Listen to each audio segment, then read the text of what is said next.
Everyone remembers Akaza as the demon who killed Rengoku.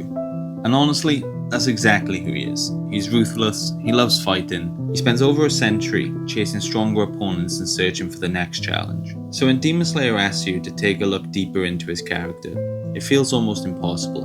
Because Akaza isn't a misunderstood hero. He did terrible things. But I don't think the story is asking us to forgive Akaza. I think it's just asking us to understand Hakuji. Because the person Akaza became is built on the person Hakuji was.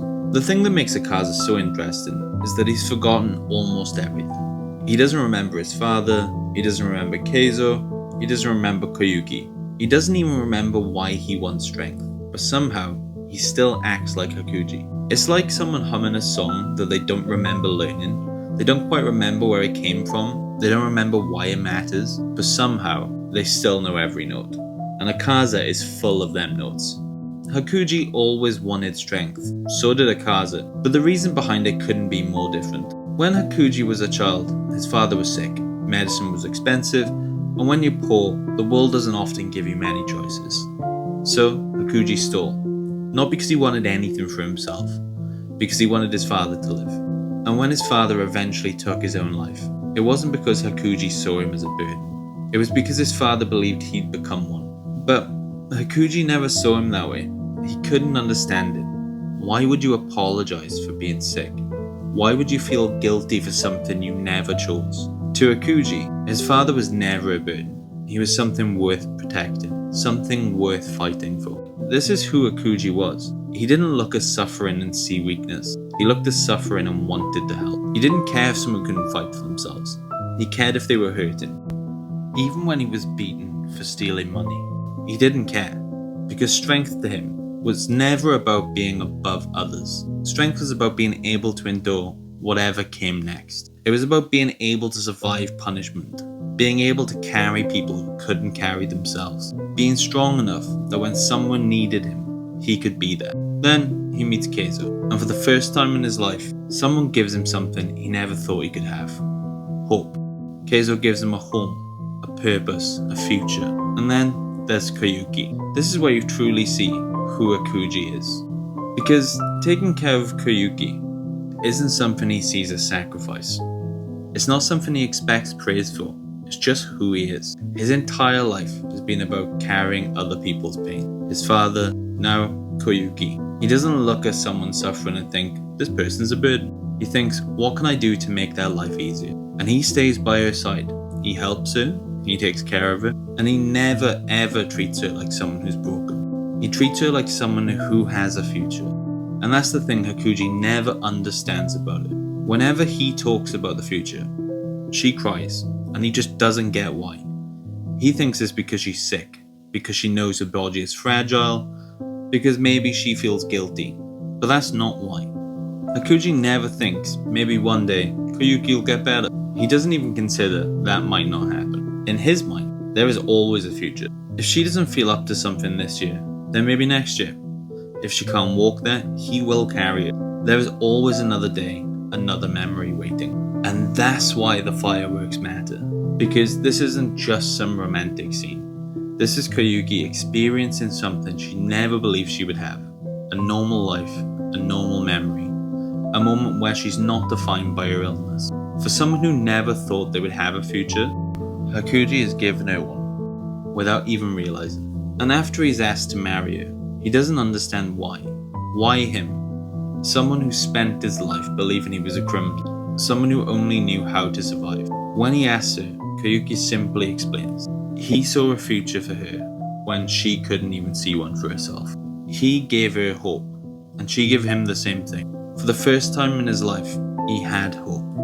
Not survival, not simply getting through to the next day, a real future, a home, a family, a life where he wasn't defined by what he had done to survive. Then, it was all taken away in an instant. Keizo and Koyuki are poisoned, and Hakuji doesn't just lose the people he loves.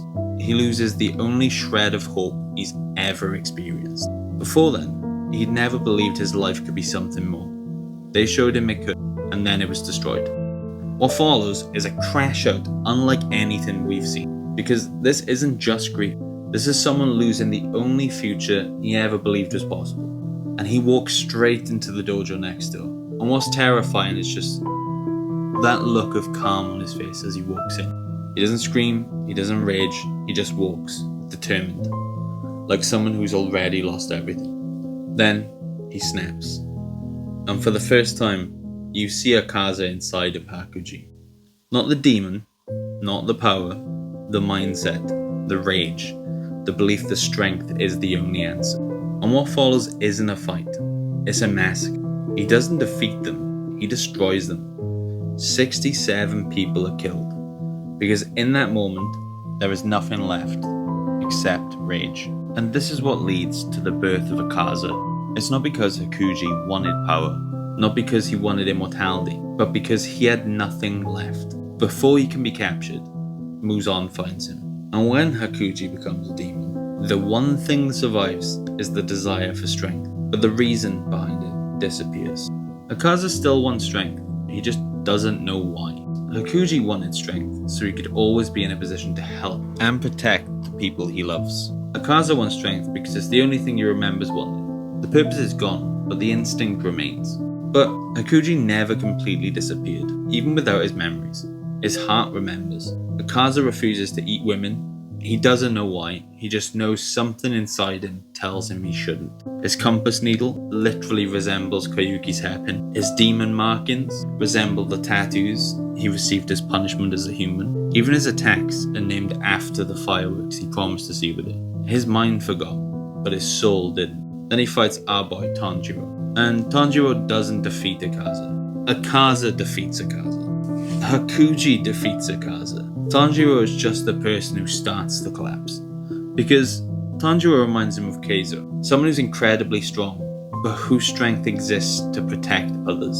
And that creates a question Akaza has spent a century avoiding. Why do I even want strength? Keizo appears, and Akaza attacks him, because Hakuji represents everything Akaza has buried. Love, responsibility, even a reason to stop fighting. But the memories keep returning. His father, Keizo, Koyuki, the promises, the future, and slowly, Hakuji starts winning. And then, Hakuji has to face the thing he hates most. Weakness. Not the weakness of being sick, not the weakness of needing help. Hakuji never saw them things as shameful. He saw weakness as being unable to protect the people who mattered to him. The people who killed Keizo and Koyuki were cowardly. They killed them with poison. They couldn't fight them and win fairly. They just couldn't face them honestly. And Hakuji hated them for that. But now, he has to look at himself. He spent over a century as a demon, using power he never would have accepted as Hakuji. Hurting people, becoming something his human self would have hated. And worst of all, he couldn't keep a single promise he made to the people he loved. Then, Muzan appears. Not because he understands Hakuji, because he doesn't. Muzan represents everything Akaza has been for over a century. Keep moving, keep fighting, keep getting stronger, never stop. Because if Akaza stops, he has to face himself. But then, Koyuki appears. And she doesn't tell him to fight. She doesn't ask him to become stronger. She tells him something he has never allowed himself to believe. That he's done enough. And this is where the two sides finally collide. The demon wants to continue. Hakuji wants to stop. Not because he hates living, but because he finally understands what he's become. But of course it's not that simple. And his demon body refuses to let him die. The thing he spent over a century chasing, strength, is now the thing stopping him from resting. So he turns that strength against himself, and he just lights himself up. And the problem is, he can't stop regenerating, but he is actively trying to destroy Akaza. And it's at this point Tanjiro smells gratitude. Not because the demon is grateful that he lost. Akaza is being grateful that he was reminded of himself.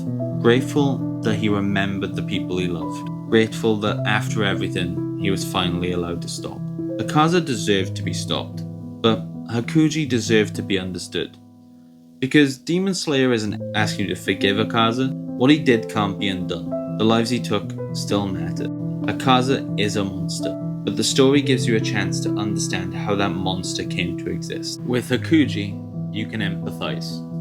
You can see the person he was, the child who wanted to save his father, the man who wanted to protect Koyuki, the person who only ever wanted strength, to never be helpless again. But with Akaza, all you can really do is pity what was lost, because somewhere along the way, the person who had so much love to give became someone who could only destroy. And that's what makes his story so painful.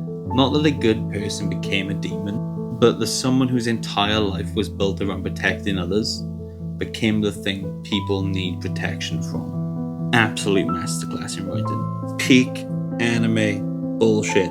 But yeah, enough of that. Thanks for watching, guys. If you enjoyed, let me know.